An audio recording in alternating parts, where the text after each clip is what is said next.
You sit in church week after week, embracing the truth of God's Word. You believe the gospel and claim Jesus Christ as your Lord. Yet you continue to struggle with pornography. You feel like a hypocrite, returning to the sin you hate that mocks the God you love. You desperately wonder, is lasting freedom even possible? Yes, you can overcome pornography, but not alone.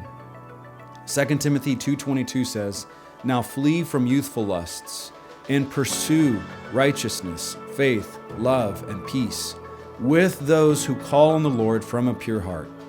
Only by repeatedly running from sin to Christ with other believers can you hope to enjoy lasting freedom. You can live with purity and integrity. Take courage, seek accountability, and do whatever is necessary. Get equipped at accountable2you.com. Are all of our stories about wizards, superheroes, and space battles just childish entertainment? Or is it possible that there's a reason that these heroic stories of good versus evil are so attractive? Is it possible that what some call fantasy is actually a glimpse into reality? Epic stories that pull back the curtain and help us understand how God's world really is. The project of Reforming Nerddom is to answer these questions by exploring different elements of nerd culture, whether it's comics or video games or movies or books. And yes, we're Christians, so we're doing it from an unapologetically Christian perspective. We want to help Christians engage the world rightly by discovering what is true, good, and beautiful in these stories of courage, sacrifice, and redemption. This doesn't mean that there isn't plenty of ugliness and wickedness in nerddom that needs to be thrown onto the burn pile, but together we want to explore our favorite tales from Star Wars to Lord of the Rings and honor Christ by seeing how they reflect the true story, the greatest story ever told.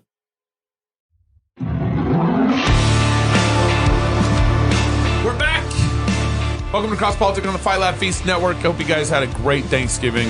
What happened to our It's screen? Christmas now. It's Christmas. It's Christmas. I mean, to be honest, Thanksgiving was a difficult month for us. I see we're And it was Catholics kind of now. it was kind of sad month. 'Cause Thanksgiving was a month? Yeah, it's always a month. I mean, November's Thanksgiving, right? We had some deaths and everything. So my family started playing Christmas music pretty early during Thanksgiving. So Christmas, I mean, is the earliest I had on my hands. I mean, the mutiny started early. But A mutiny. the Your mutiny. people are playing Christmas music. Kids, Is a my mutiny. kids, I had a mutiny on my hands. We sing Christmas carols all year long in the Sumter house. That's true. We don't stop. You just bust We out. don't stop. Jesus is born all the time. So because it's Merry Christmas, Yeah, and if you got all our the time. magazine here, this is basically 24 days of Advent devotionals in our Fight Laugh Feast magazine. Super excited about it. Digital copy will be coming out. You didn't put David Shannon on there? Yeah, David Shannon's. I know, but he's not I'm featured. not on the cover. He's not Wow. featured. It's my first publication. Very first time David Shannon, and he's my not even first on the cover. publication. Well, that's your son. You need Yeah. to address it with your own family. That's River. River actually has a devotional in here. Yeah, That was a good idea. Son's, It's a good idea. It's a great idea. Someone suggested that. I'm You know not what, though? quite Your sure. son didn't even put you on here, Pastor Toby. I know. He's like, "Oh, God." I know. I was going to talk to him about that. Jesse. Hey, wait. River didn't write one. Oh, did he We not? told him to. I know. I thought he was. I going told him to. I know. I thought He disobeyed me, too. No, man. And you. He's both not of even us. in there. No. Was- But we got like a lot of Greyfriars in here. Zach Browning, Kellen Meyer. We got some elders. Yeah. Joe Rigney's in here. So we all basically, I'm in here, Knox in here, Toby's in here. We all kind of wrote a devotional for each day of the 24 days leading up to Christmas. Tyler Moraine. And Tyler Moraine's in here. So Samuel Davidson. Lennox Califungua. Lennox is in here. That dude can write. Samuel's from India. Oh, Really yes. excited. Yeah, really excited to hear Yes. what his devotional Samuel is. Davidson? Yeah. So there'll be a digital copy coming out for you guys and everything. But the hard copy is beautiful. Really excited about This it. is so nice to There's hold. a good recipe from my sister-in-law, Katie. If you guys have ever had any of Katie's food, Katie's Her fantastic. food is so good. she's so good. And she it's amazing how she can cook for such big crowds and it still be not dry, hot, food, stuff like that. So My son River did do one of the Idolatry Today entries. California bans Santa Claus from checking the naughty or nice list.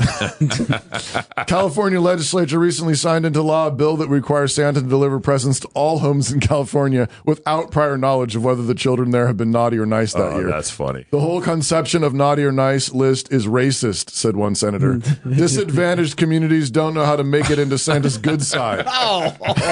So good. When asked for comment, St. Nick reportedly said, kind of pointless, really. I haven't delivered a present in California since the 80s. When Reagan got elected. After Reagan. That's pretty good. That's pretty good, River. River did that? River did that. Yeah. That's fantastic. Yeah. What a soldier. John Branyan did the others, but he did that one. That's great. So my kids, whenever... Oh, best of the internet. Best of the internet. I think River helps with this one, too. This is the first spot my kids turn to when we get the magazine. Best of the internet and everything. I just want to say that's really weird.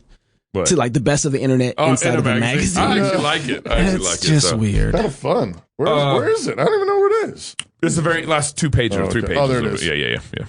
Are we even doing a show? Doesn't seem like we're doing a show. We are. We got Pastor Jacob Reaume coming on. Of course we're doing a show. That's pretty funny. Yeah. Is your smartphone a tool in the service of Christ or a minefield of distractions and temptations? With soul-killing seductions just a few taps away, our families and churches must embrace biblical accountability on our digital devices. Accountable to you, that's the word accountable. And the number 2, there's a lot of people that need accountability right now. Makes transparency easy on all your family's devices by sharing app usage and detailed browsing history, including incognito mode, with your spouse, parent, or chosen accountability partner. Accountable to You helps your family to proactively guard against temptation so you can live with integrity for God's glory. Learn more and try it for free today at accountable2you.com/FLF. Again, that's the word accountable, the number 2, the word you.com/FLF.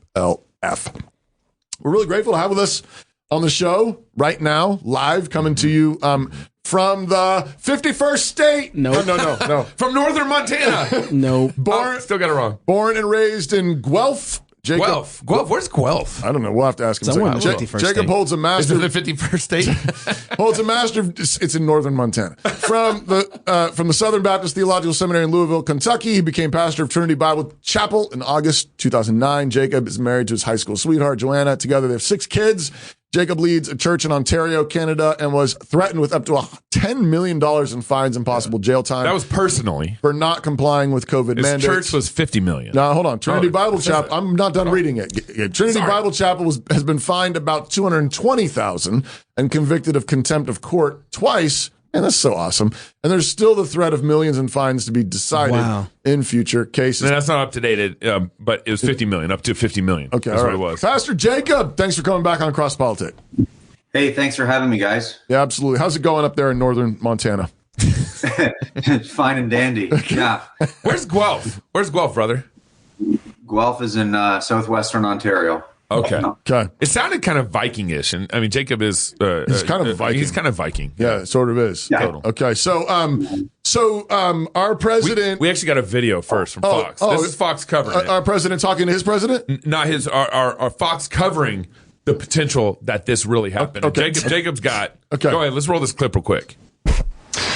And tonight we're getting some new details about that Trump-Trudeau dinner from 2 people who were at the table. We are told that when Trudeau told President-elect Trump that new tariffs would kill the Canadian economy, Trump joked to him that if Canada can't survive without ripping off the U.S. to the tune of $100 billion a year, then maybe Canada should become the 51st state and Trudeau could become its governor. Wow. Burn. You're dependent. So I mean, kinda. Who's burning here? so Pastor Jacob, do you want to become the 51st state of America? I don't know. Can you guys hear me all right? Yeah, would you tilt your camera down a little bit for us though? Put that right at the top of your head. There we go. How's that? Is that better? Our producers are happy. Our producers they thumbed it up. Thumbed up. Okay, good. Well, I mean, we might be a little bit better off were we the 51st state. I mean, things have been a little rough out here, and our constitutional order has been decimated these last few years and continues to be in a tailspin. Yeah. So I think, I mean, I guess as a Canadian citizen, you watch this go on, you say, well, I mean, what is the raison d'etre for Canada at this point in time? We used to be British North America, but that was abandoned a long time ago. And why are we who we are? And our national identity has been destroyed by the present government. And so, I can't say that I'd be disappointed. Yeah. But we'll take you and a few others. That's the way I think about it. I'll take Pastor Tim. I'll take Pastor Jacob. Man, just watching what you guys did recently during COVID to your people, I'm not so excited about the rest of y'all. Just so you know. I don't think that we have enough American culture to inoculate the rest of Canada to American society. We lost everything. We lost. Did we just lose Jacob? Is Jacob gone? Oh man, he didn't get a chance to hear my great comment. He was offended. He was so offended by everything I said. I'm gonna cancel you. We're back on now, I think. Eh? Okay. There it is. It sounds like your mic. Did you hear what I said, Jacob? I don't know what's going on with this. Well, what did you say? You said you'd like to have me, but you don't think you'd like to have the rest of the country? Yeah, that's basically what I said. I like you, and there's a few other people that I can count on that I like out there. But the way y'all did y'all truckers, the way y'all debanked people, that's right. We don't want the rest of y'all. I don't want Trudeau as the governor. Y'all got to have a First Amendment. I mean, there's a lot of things need to change. Y'all need to have a lot more things happening. More guns. Way more guns. Yeah. We'll take more guns. And less, a lot more mullets. And a lot less weed.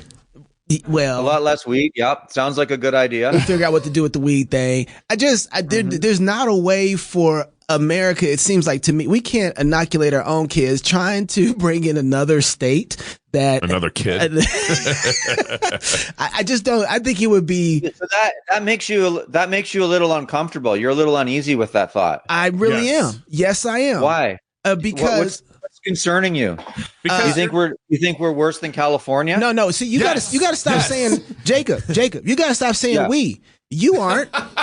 No. Well, I'm part of this. I mean, I understand. You need a divorce, think Canada's Jacob. worse than California or just as bad. So Yes. it would probably it might tip the scales of the electorate. I think we get a second California. I mean, what I think. You guys have done this before, though. It's true.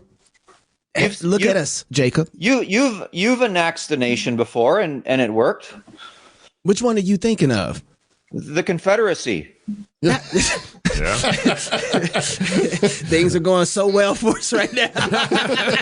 Is that a positive argument, Jacob?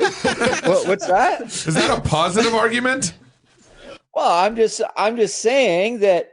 I mean, you absorbed the Confederacy into the Union, and you didn't have an American or a Southern president elected for 100 years, so it didn't seem. Yeah. And prior to that, there were Southern presidents regularly elected. So it seems that you've somehow managed to absorb another nation at one point in time. So why couldn't you absorb us? Yeah, again, Jacob, I don't like the way you keep using this word "us." I think you need to divorce yourself. Was that an uncomfortable statement that I just made? No, I feel like I sucked the oxygen out of the room. No. So he's torn right here in a different level than I am. I think we're at such a different place right now with the idea of globalism and the lack of identity with our nation that it is hard for us. I think I don't think my brothers probably feel the same way I do about this, but I'm really at the point where I'm like, I want to pause everything. I ain't talking about bringing nobody in. I want to secure our borders, and I want us to get right real quick. I mean, I suppose we could do some sort of emancipation of proclamation just in Canada. It's not y'all, Jacob. It's us, okay? No, look. But it's y'all too. We've got the same problems, but we need someone to help us out. Like, I wonder if it's so far gone up here, whether we would, we even have a flying chance left. Well, Jacob, up until January 20th, those borders are probably not going to be secure. I recommend you make haste. Yeah, well, I'm not leaving. This is home. Well, this is home. I'm not leaving, but I'm just saying we could use some help. And if your president wanted to help us out, I think there's a lot of people up here. There's probably 20-30% of the population that would welcome it at this point, maybe even more. I guarantee all those truckers in Ottawa a couple of years ago would welcome it. And, it was only about 20% of the population that got Trudeau elected.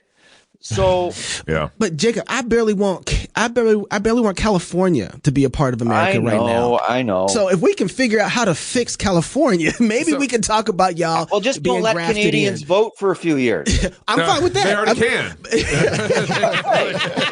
We literally, I had a Canadian in my Twitter thread say, I went down, I'm on the border of Canada in BC area. You're kidding me. And he went down and voted in Washington and State. Went back right up to Canada just to see if he could. And he did. Oh, he did. I blame Jacob for that. Yeah, let's see. So wait, all right, Jacob. You said you had my lots point. to talk about. You guys, I mean, after the Civil War, Confederate soldiers weren't allowed to vote for many years. Right. So why don't you just annex Canada and then just don't let us vote? Yeah. And we'll do that. Do you actually think that? I mean, I told my economics class today that. We were talking about this. We were talking about tariffs, and we were talking about how this impacts economies, and Trump's threat to raise tariffs significantly, and the fact that this came up apparently with Trudeau, and Trump is like the kind of outside the box kind of guy that's like maybe he was kidding, maybe he wasn't, but. What do you think? If you're talking to people there in Canada, Jacob, what is actually helpful? What do you think would be helpful? I mean, are you actually saying yes, the annexation, that would be the most helpful thing? Or are there other ways in which, look at this, Trump could be helpful? Is there ways that Trump's administration could actually be helpful to Canadians short of annexation? Well, I think him pushing our government to get control of our borders and get control of the people coming into this country is a massive help. I mean, truly and honestly, if we do get hit with 25% tariffs because the amount of exports going into the United States, it would completely destroy our economy. It would tank us. The factories would all shut down and it would be done. So I don't know whether he's going to do that. He seems to be honest when he threatens these things. So we'll see what happens. But I think him pressuring our government with the threat of tariffs to get our borders under control is massive, because we've had. So you consider Canada, 6-7 years ago was a country of about 38 million people, 37 million people. And so we're bringing in about 1.5 million people a year. Now, if you bring 1.5 million people a year into the United States, that's not a big thing because you can absorb them because you're 350 million people. Well, but it's worth 38 million and you're bringing 1.5 million people in a year, 2 million people in a year. So now we're sitting at about 42, 43 million that's jumped by about 5 or 6 million over the last few years. The demographic of the country has completely changed. We're losing our social cohesion. And so this type of pressure, I think, is helpful. But I mean, if we get hit with these tariffs and if our government doesn't get their act together and get this border thing under control, then I think we're in big trouble. Jacob, how do the tariffs actually affect your assemblies and your work there? You said that a lot of places were shut down. How does that work? That's right. Well, I mean, our number one trading partner is with the United States, and likewise, the United States' number one trading partner is with Canada. And so manufactured goods in Canada are regularly going across the border, especially here in Ontario at Detroit. And I think that's the busiest border crossing. It might be the busiest border crossing in the world, certainly in North America. Mm. The amount of volume that is going over that bridge every single day. And so if the price on Canadian goods is jacked up by 25% because of a tariff, our businesses and our factories will be tempted to move down to the United States, and Americans will be less ready to buy our products. Mm-hmm. So it will hurt us. But again, our government has made so many stupid decisions over these last few years as it pertains to environment and global warming. I mean, we really should be pumping oil down into the States so the Americans could buy our oil. That's been kiboshed by Trudeau.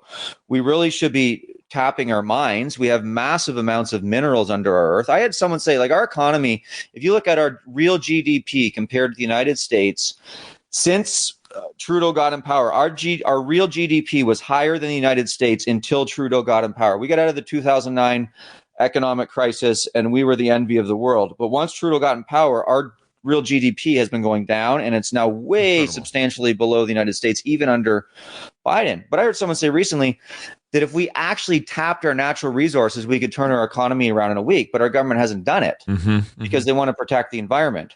Well, these tariffs are going to force them to make some pretty difficult decisions. So I had someone tell me the other day, well, if Trump pushes through these tariffs, it's going to cause massive problems to our economy, and it will.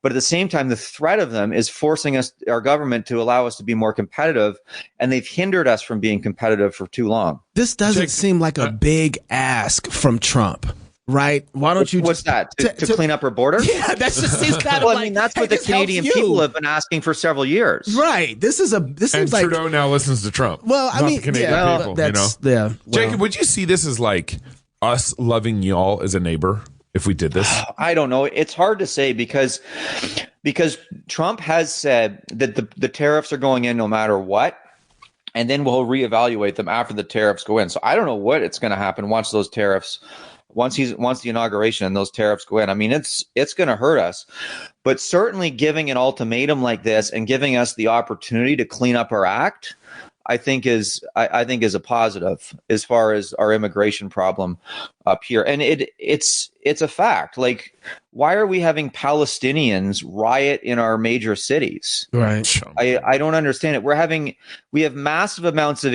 immigrants coming in from India, and they're pooping on our beaches in the summer because they poop on beaches in India. That's part of their culture over there. Yeah. And so we have some of the most beautiful freshwater beaches in the world, and you don't want to go to them anymore because the Indian immigrants are pooping on the beaches. Jacob, Jacob, you're not making a good case to join, bro. They're eating dogs and cats. Yeah, I'm just telling you. They're pooping on our beaches. Yes, they can keep that culture. Right. So you're mixing cultures that they don't jive. Yeah. Whereas I have more in common with someone from upstate New York than I do the Punjab area of India.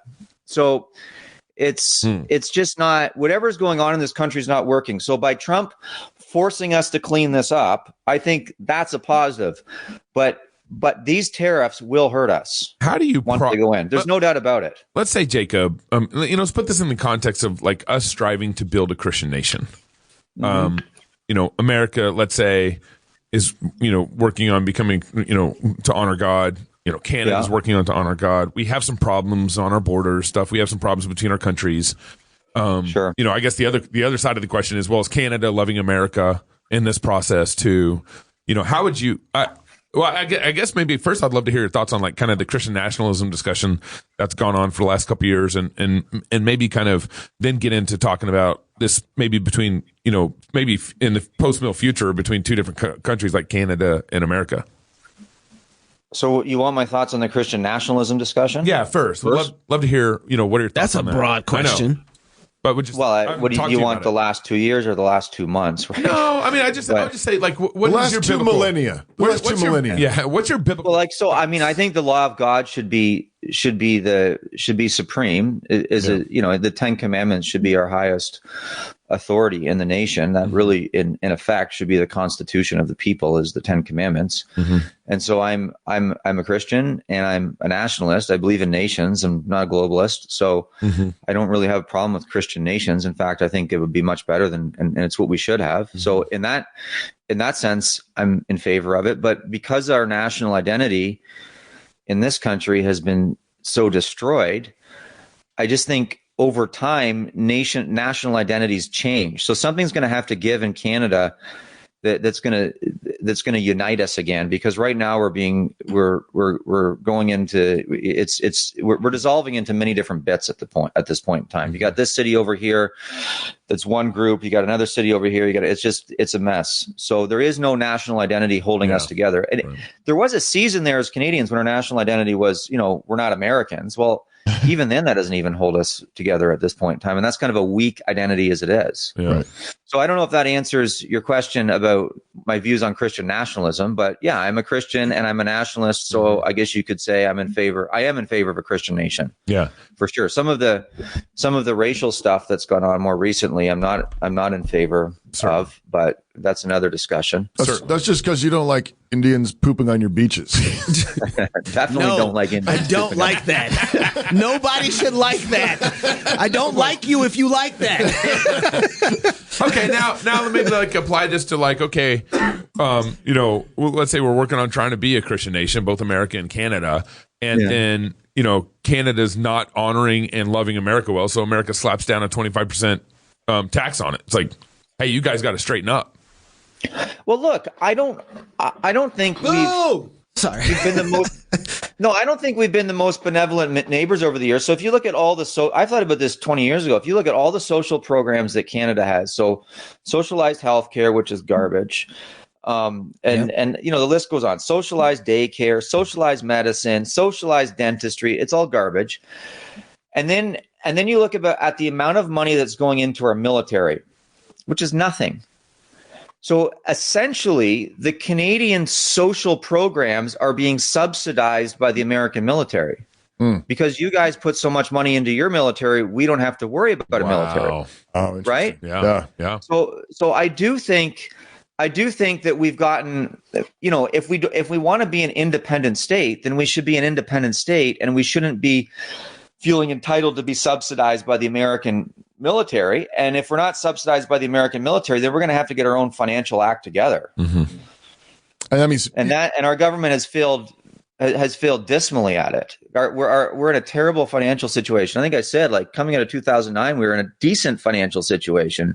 Might have been the envy of the world, much better than the United States. But since Trudeau's got in, it's just a disaster. That's interesting. So there, Canada is able. So we're subsidizing Canada's fiscal irresponsibility. I think by providing us with military support, yes. Right. And so it is a fact that we have not contributed our fair share to NATO. Trump's highlighted that. Yep.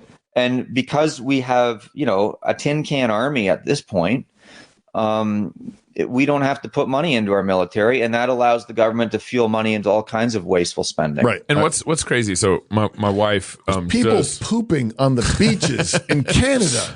My wife, is a health and fitness consultant, right? And one of our clients is in Canada, and she has her go get blood work done. Give me your blood work and all that stuff, right? And so she tells her clients, here's the blood work you need. Right. Now, most doctors aren't going to give you that, so you need to specifically ask for it. Yeah. She goes in. She doesn't have a doctor. She's been waiting 3 years or 2 years, something like that, for a doctor. Okay. And so he has to go into quick care, what we'd call some sort of quick care, right, to get the order on the blood work. Okay. So she goes and gets it. She gets the results back. Nothing she requested, half of what she requested. Okay. And it's all free for her, right? Right. Half of what she requested. You get what you pay for. So she has to go back into the quick care to get the other, and she still doesn't have a family doctor. Yeah. It takes, Jacob, you'd probably know better than me, but it's taken it's taken me, her 2 years to be on the wait list and still doesn't have a family doctor. Yeah, y'all can keep that, Jacob. Yeah, you don't want it. And you don't want it. I learned that very quickly. I lived in the United States for 5 years, and we had 2 babies born down there, and then we were able to compare the systems pretty clearly. And you don't want socialized medicine. It's not good. We actually don't have. We don't have socialized medicine. We have socialized waiting lists. Wow. Jacob, this brings me to something. I think Gabe was kind of pushing it a little earlier, but it seems like I don't like Trump's tariffs at all. I don't like what he's doing with the tariffs. But here's something that I think is interesting. I think I do. I don't. But here's something that's interesting. Fight. We'll fight in just a second. It seems to me, though, the bigger threat of all of this is globalism. And Canada has fully bought into the globalistic idea. Or at least Trudeau has. Trudeau. Well, everybody, there's no pushback. There's no stop. I don't know how so I have to believe that's what they want. Well, the Canadian people, the sentiment of the Canadian people has switched against globalism and immigration in a way that I've never seen in my lifetime in the last 5 years. Okay. Yeah. That's interesting. Yeah. What has been that? What is the overwhelming majority of Canadians are now staunchly opposed to immigration. And what's pushed us this way is the massive amount of immigration that we've seen on unprecedented levels from cultures that are inconsistent with our own. Now that's interesting. And that's Canadians prided themselves 15 years ago on being very tolerant and inclusive, yes, multicultural. Nice. That's gone. The common parlance, the common talk at the coffee shops now, on the street, people openly, and now it's gotten to the point where I'm uncomfortable about it. I have to actually kind of lean into it a bit in my preaching, because yes, we're against the reckless policies, but the people that are here, we do have to show them love, because some of them have been hoodwinked into coming to this country, sure, right, being promised the sun, moon, and stars, and they get here and they're being totally hosed. So, I mean, they're not necessarily the enemy. Many of them are not the enemy. The enemy is the government that's done this to us and to them. And unlike you all, many of them have come here legally, lawfully. So I heard the other day, so remember, we're a country for 42 million people. There's 4.9 million visas that expire in a year. 4.9 million. Wow. That's over 10% of the population. Their visas are expiring in a year. And the government has said, we just think they're going to go home on their own. We don't know how they're going to leave. 10% of the population. That's incredible. Yeah. Wow. It's unreal. So we've never seen anything like this. And it's almost like we went through COVID. We had to deal with all that nonsense. The people woke up to how corrupt their government is. And then they're like, oh, we got to deal with this. So we're going to dilute the population with millions and millions and millions of people from other countries that are easy to manipulate. Well, how is it then, if that's the sentiment, how is it, because Trudeau hasn't changed, how is it that he's still the leader of the country? Well, there's an election there'll be an election for sure in about 9 months. Oh, that could change. Okay. Yeah. And what do you think is going to happen? I think you're going to have the Conservative Party sweep in. I think it's going to be the biggest conservative victory we've ever seen. Interesting. So kind of maybe a little bit of a ripple effect, maybe, from what's happening down here. No, I don't even think that has anything to do with it. I think what's happened down there is going to embolden our conservative movement. I think it'll be good for our conservative movement in that way. It'll embolden them. But whether Trump got in or not, our conservative government would have swept in 9 months or whenever the election is. It could be any day, but I think it'll be about 9 months. Why is it? Could it be any day, but it might be in 9 months? Well, because the way the parliamentary system works is the parliament could topple the government at any moment. But the reality is, I don't think they're going to, because the majority of the parliamentarians need to stay in power for another 9 months in order to get their pensions. Okay. Oh my goodness. Okay. Yeah. We would totally do that in the U.S. Oh, yeah. We totally. Yeah. Oh, yeah. So how conservative is your conservative government that you think is going to sweep? I don't know. They're not great, but they're better than what we have. I'm not super excited about them, but I do think he'll be better than Trudeau. And I do think that with the pressure that's coming from the States right now and the sentiment of the Canadian population, I think it's going to be better than it's been. But I don't know, like, how do you clean up this kind of a mess? I don't know if they have the stones to clean up the mess. Yeah. Like, you really need like, Trump has the stones to deal with some pretty hard issues. Mm-hmm. And I don't know if these guys do. And he's got some real currency now, in a way. Yeah. Like, he's been suicided twice. Right. Yeah. Right. Yeah. He's fought woke culture. He's fought media and people lawfare. Lawfare. Prosecuted for completely frivolous crimes. He's got some real money in the bank account. Nobody pardoned him. I've never seen in any politician. Yeah. Which is why Dr. Jay Bhattacharya is going to replace Fauci's boss. Right. Oh, I know. Yeah, well, like, what he's doing with that type of stuff is absolutely phenomenal. So, it gives me a lot of hope to see the people he's appointing. Every news cycle since the election has been a positive one, but these 25% tariffs are a little scary. So Pastor Jacob, we got, our story a little bit. In 2016, none of us voted for Trump. I know in 2024 now, I did vote for Trump this year. And because I really believed he was going to appoint some good Christians like Pete Hegseth and Dr. Jay Bhattacharya. I believe that, and he has. But are you making the same calculation for your potential PM in Conservative Party, where it's like, are you going to vote for him?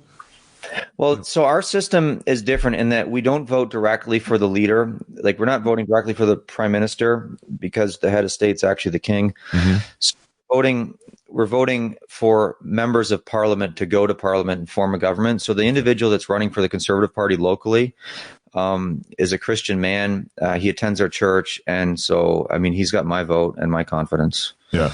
Okay. And then so they go and, let's say, vote for the new PM. Yeah. They'll if you get a majority of conservative members into parliament, then the governor general asks them to form a government, and then the government is under the prime minister. Yeah. Interesting. And it will be I have very little doubt that it'll be a massive majority of conservatives that will get in this time. Okay. Yeah. So what else are we missing? Anything else? So Trump and Trudeau talk. Trudeau's concerned about the high tariffs. You're concerned also in recognizing this is going to be this could be pretty dramatic. This could affect people in my church will be unemployed. Like it's going to be a disaster if it happens. And do you think it will go through? Well, Trump has said it's going through regardless, and then once it goes through, you can clean up your act, and then I'll think about pulling it away. So, okay. Interesting. Our government has to do a lot right now to prove to Trump that we want to take our border seriously, and if they can do that, then I think he's been good on his word on things like that in the past, and I think it's to the United States' advantage to have a good trade relationship with Canada because we're your largest trading partner. I mean, most American exports are coming up here too. So there's a massive amount of goods being shipped to Canada from the United States, and you're making a lot of money off us. This might sound a little cold, but it seems like Trump is solving your problem with a little pain too, right? Well, I've had the same thought, but I don't want to see people in my community lose their jobs. 100%. But I do think that the pressure from Trump is good, but I don't like tariffs and. Because I care about my community. So that's where I agree with you on the tariff thing. I know if, let's say if Trump put tariffs on China, that would likely, I'd have to pay more for my TV or something, $2 more, $20 more, whatever it is. But I also am sympathetic to but we're also dealing with a communist regime that is, what is all that? I got too many alarms. Sometimes we turn off our notifications. Yeah, when it's probably shows. on my iPad, so it's in there. But in some sense, China is just a bad faith player. They're using the Uyghurs for slave labor. We're competing with a communist regime that just plays all sorts of funny games with electronics, manufacturing money. And so, if we assess some tariffs on them, we'd start building TVs back here in the U.S. and maybe I pay extra $100 more. But those are U.S. jobs, and those are U.S. TVs now, and we're fighting a communist regime instead of giving them money. Well, you wouldn't be outsourcing to the degree that you are if you let the market decide things, right? One of the reasons that we're outsourcing is because there's so many regulations on businesses here. Thank you. Totally agree. Foreign governments and countries have an unfair advantage over our own factories. Right. Now, I think that's the $17 an hour minimum wage. Yeah. Okay, you have unions that have a chokehold on industry. Come on now. And then you have massive amounts of environmental regs, and then an entire system built up around compliance as far as health and safety goes, as far as taxes go. Like, it just chokes businesses. Like, I have several family members that are small business owners, and the most miserable part of it is just simply dealing with compliance. It sucks the fun right out of it. So that's one of the reasons that factories are overseas. And if the market was freed up here and we get rid of those regulations and as you call it, the deep state, this massive deep bureaucracy was done away with, then we probably wouldn't need to manufacture stuff in China. I totally agree. But preach, boy. I would say, for one, it's great to see a pastor thinking clearly about economics. Yeah, right. It's a rare thing. But I agree. And I wish Trump would start there with the deregulation. Well, I mean, isn't that kind of what? And he's doing it. He will do it. Doing? I mean, isn't that what the Doge is about? Yeah, but the Doge doesn't have power. The Doge is just going to make recommendations. Well, that's a good start. And it might be, and those recommendations that we haven't ever had before. Let's just. Well, we've had from the people. I mean, how long have conservatives been complaining about deep? I think the Doge and all those other things. I think that's going to help us too, because it's going to force us here to be more competitive. So if you actually do. I've heard figures 70 to 80% of the federal government could be cut in the United States. Oh, yeah. And Trump's literally talking about doing that. Yes. Right? Yes. And so if he does that and he cuts the IRS and the income tax all of a sudden, and this is, by the way, this has happened a lot under Trudeau, is because the United States economy is more free at this point in time, is more appealing to business owners. We have had a lot of businesses move to the United States just for that reason. Yeah. A lot of people who have high earning potential move to the United States. Very skilled laborers are moving to the United States. So what are they doing? They're taking their money with them and they're going. And the minute Trump cuts 80% of the federal government, scraps the IRS, gets rid of the income tax, it's going to make it that much more appealing for Canadians to go down the States. So it's going to pressure our government to get more competitive to retain skilled workers and businesses. First of all, you don't have to worry about that. That's not going to happen. You don't think that's going to happen? I hope it happens. But remember, because Trump's a here's why. negotiator. He starts high and negotiates to a good medium. We're not built for that yet. We're not built for that yet. When you talk about cutting 80% of the government, you know what the majority of our government is? There's three things that the majority of our government. I mean, we got the army and the military. Like a Proverbs 3, and then you got there's a 4. Social Security, you got Medicaid and Medicare. And when people got to start paying for their own health care, when people got to start paying for their parents, taking care of their parents and making sure that they don't ship them off and let the government pay for them, we're going to start feeling some type of way and say, wait a second, with that cut to the budget now. Hold on a minute. I was supposed to have a dental plan. But my mama is living with me. You know, I'm just saying that we won't feel the cuts are going to hurt so much right away. We won't understand the benefit of those things. I'm for that. I get you. But when you do something that fast, 80% of a budget, you cut it that quick. You're going to lose. Your people are going to revolt. So you don't have to worry about that. We're not built for those kind of cuts yet. I pray to God that we get there because I think it'll benefit us better. But we're not built for that. It wouldn't hurt. No, I mean, depending on how you do it, you have to give people a taste of what success is, right? You build up to it. I think you got to lead them along. You've got to lead them along. You do. And part of what's going on right now, though, is that, I mean, Trump's like coalition. I mean, some of them are stinkers, but a whole bunch of them are winners. Yeah. And they're leaders. They're already leaders, and they're very popular leaders. Yeah. And so, you know, Ron Paul has had some amazing ideas. Yes, he has. But has not been popular. Right. It's the first time ever. And Elon is like hanging out with Ron. I know. And like, hey, Ron, what do you think we should do? Yeah. And so there's this like there's a real vibe shift going on. Yeah. And there's a level of brilliance among the men or the people that are around Trump right now that you just don't typically see in politics. That's true. Like that's right. Very, very brilliant people, and it's very odd that this amount of intelligence would coalesce together because they're not politicians, especially in government. Right? That is funny. The understatement of the century. That's 100%. Yeah, that this much intelligence would coalesce, and especially in government. But that's the thing is like that's what gives me. I mean, I'm with you, Knox. Like, I mean, you're right. Like, we're not ready for this. But if you have Elon and you have these other guys in this cabinet. Cheering it on and explaining it and saying, this is why we're doing it. This is why it's going to win. This is how you handle it. This is how you cope. This is how you're better off. Yeah. Man, I think you could get further down the road.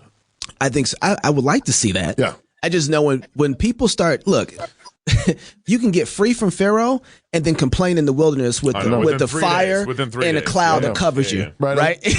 That's all I'm saying. But a lot of that happens. Though, because the elders of Israel were not on board. That's right. Yeah. It's Moses, and then it's Moses and Joshua. Yeah. His own brother isn't with him. Aaron is like building the calf. You know, like it's right. Oh, I'm not arguing. I'm just saying this is what happens. I know, but I'm saying in a weird kind of way, Trump's got some of our elders. Yeah. And it's like these are leaders among the people. And if the leaders are encouraging the people and they're saying, hey, this is going to be hard, but it's going to be worth it. Yeah. This is going to be hard, but in the end, it's going to pay off. You're going to have more money in your bank. You're going to have more. And we're going to throw a big American birthday party in 2026. I love that. I mean, the state not taking care of you and taking care of your grandma is better because you can take care of you. You can take care of grandma. Yeah. And you're going to have a lot more money in your pocket. You're going to be able to band together as communities and churches, and you'll be able to take care of yourself. But I don't like my grandma that much. I'm just saying. Oh, Knox. So I wanted to ask Jacob. Hold on, I got to read this ad, and then you Okay. can ask him about presidential pardons. But I got to go too. I got to coach a basketball game, so I want you guys to ask him about that. No, we're not doing that. We're not doing that. The mission of Armored Republic. The mission of Armored Republic is to honor Christ by equipping free men with tools of liberty necessary to preserve their God-given rights. In the Armored Republic, there's no king but Christ. We are free craftsmen. Body armor is a tool of liberty. We create tools of liberty.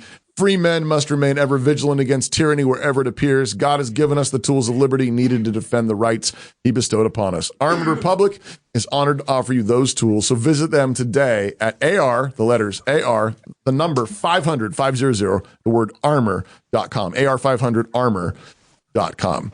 So I don't know if you saw the presidential I gotta go. pardon. I really do. Jacob, did you see that? Bye, Gabe. Biden's Love you, Pastor Jacob. See you, Gabe. Great to see you again. Yeah. Did you, Gabe's, now that Gabe's gone, we can talk about him. We were talking before the show, and we'll just wrap up with this, but like, can you think of what's the biblical? We all agree biblical law is supposed to be governing our, and we are pretty convinced that this presidential part. I mean, well, it's rotten all the way through.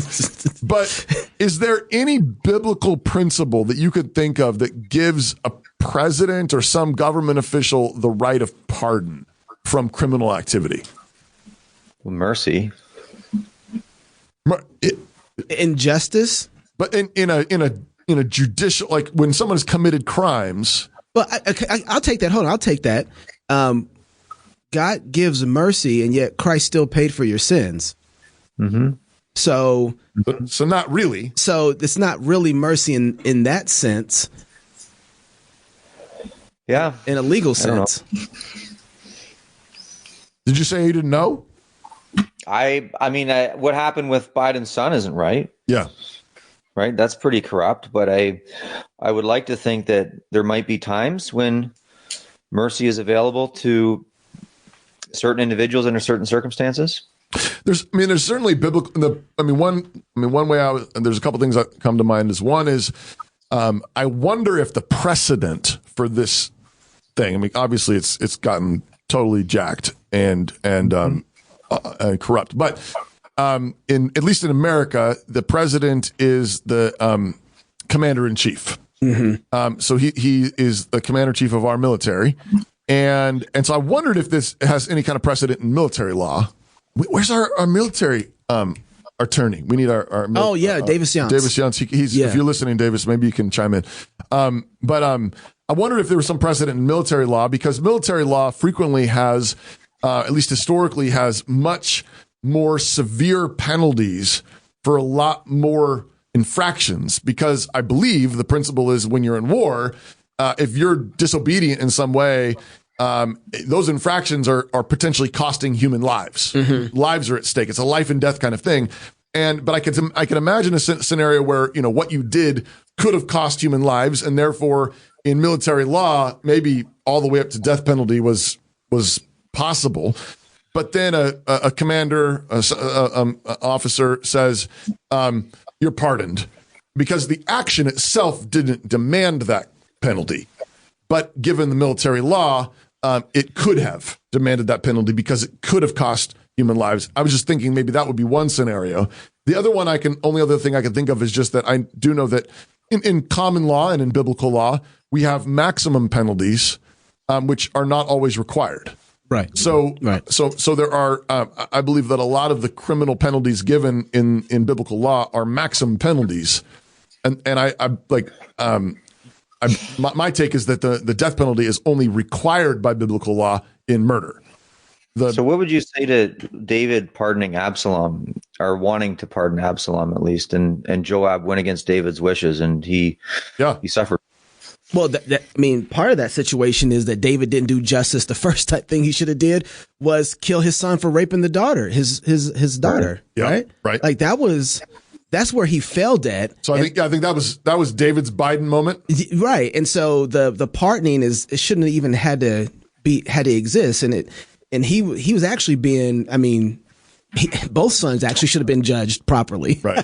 One who's committed murder. Was Solomon unjust to execute Joab then?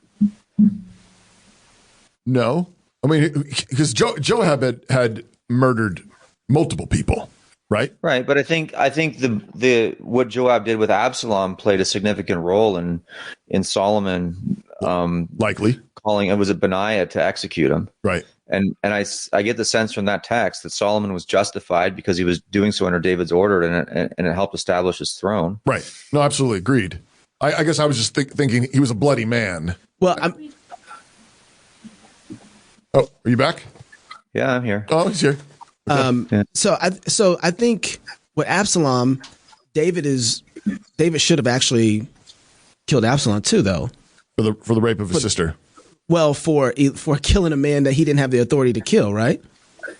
So Absalom's brother was the one who raped his sister. Absalom then sets his brother up and kills him. Oh, right. Yeah. And then, right? So then he right. But my point is that David ordered Absalom or Joab to show Absalom mercy and treat him gently. And then Joab was executed for not following through with those orders after David's death, posthumously. But and Solomon carried out the execution. And I think the text lines it up that it was a just execution. Yeah. I'm inclined to think that too. Go ahead. I'm just. So then how do you get a pardoning from that? Well, I think was David wrong? I'm asking the question, was David wrong to tell Joab to be gentle with Absalom? Yes. Okay, and then Joab's not gentle with Absalom, and Joab is executed for it. Justly. Okay. And so from that, you can argue that then there is a place for pardoning people who are guilty. I think so. I think there might be a place for it. I mean, I'm not a fan of Absalom, that's for sure. But I do think that there is a place to pardon people from time to time. And I think your example of military law might be it. I would have court-martialed. I guess I would have. I'm not saying there's not ever a time for pardoning. I guess I would say that the kind of pardoning that I would want, if I can find that it's biblical, I'm still thinking through that one, is that whatever the crime was that was done, because obviously there was some sort of crime, that justice is restored, the victim is made whole, something is done. It might not have to be from the individual. If you're going to pardon, then you take on the responsibility as the state to be able to fulfill making the victim whole, and then not executing the justice on the perpetrator. Right. That's the kind of pardoning that I could say. Which is following the example of Christ. Right. Exactly. But there's still some. Go ahead. No, like David, I think, and just reflecting on this, like I think part of David's desire was to heal a divided nation, right? Right. And that might have been why he wanted to show some mercy to Absalom, other than the fact that it was his son. But I do think what Biden has done, I don't think he's healing a divided nation. Now he's perpetuating the division and pardoning his son, who it seems that he even might be complicit with on some issues. Yeah. In his cover letter to the presidential pardon, Biden says, I believe in the justice system, but as I have wrestled with this, I also believe raw politics has infected this process, and it led to a miscarriage of justice. And once I made this decision this weekend, there is no sense in delaying it further. But I believe raw politics has infected this process, and it has led to a miscarriage of justice. You don't say. It's like that's an understatement. I mean, you're the one that your Justice Department has been perpetrating all kinds of raw injustice. Yes. Over the last 4 years against pro-life Christians, against President Trump. People who were with President Trump, people who were walking around in the Capitol building on January 6th, yes, and people who are taking pictures. I mean, it's insane, the hypocrisy. Jacob, I'm going to have to think through that. That's actually a really good point. I'm going to think through that and get back at you, because I'm still trying to work out. I think you would have a very limited use then for a pardon, though. Well, I don't think Joe Biden used it justly, because it hasn't helped the nation at all. It's perpetuated division. There's no doubt about that. That's a good point. Yeah. And it looks like he's covering his own skin. I mean, I can't prove anything, but there's a lot of weird things that have gone on with Ukraine, and Yep. And then you have these so-called, what are the January 6th rioters that are still in jail, and then all the prosecution against Trump. Yep. Like it's just perpetuating division. Whereas I do think with David, he wanted to heal a divided nation. So, I mean, after your own Civil War, there was a level of honor that was shown to some of the Confederate generals. That's right. Rightfully, in order to heal the nation. That's right. Yeah, that's a good point. And I mean, I think there's got to be, there is a reflection of the gospel impulse in this, of like, if there is a way to bear this burden in a way that doesn't allow injustice to rip apart a nation or land on victims. That ought to be an impulse. I think frequently the Jesus juke gospel trump card is played way too often and easily. And people just say, well, you're a Christian, so don't you think we should pardon all the murderers? Don't you think we should pardon all the rapists? Right. And you have Christian groups that actually, do that. Like that's all they do is they're trying to get everybody pardoned. And they're playing this, this gospel, get out of jail free card thing constantly, which is not just. That's perpetuating evil, and as Jacob's pointing out, it's contributing to the brokenness in our nation. When justice is not actually being regularly carried out. But that's good input. We'll do this again. We'll talk more about presidential pardons, justice, and Canada. Will it become the 51st state? Jacob, thank you for joining us, brother. Appreciate you. Thanks for having me, guys. Yeah. If you're single, get married. If you're married, have you some kids. And if you have kids, go baptize them. Until tomorrow, love God with all your heart, soul, mind, and strength. Love your neighbor as yourself. Go fight, laugh, and feast. This is CrossPolitic. Hi, I'm Robert Borton, CEO of Classical Conversations. Our most precious commodity is time. No one has ever lied on their deathbed wishing they had spent more time making money. They all wish they had spent more time creating a legacy. Our modern education system steals that legacy, steals that time from our children. That's why I'm passionate about homeschooling. That's why at Classical Conversations we want to give you more time to create that legacy, follow your passions, and glorify God. Visit classicalconversations.com for more information.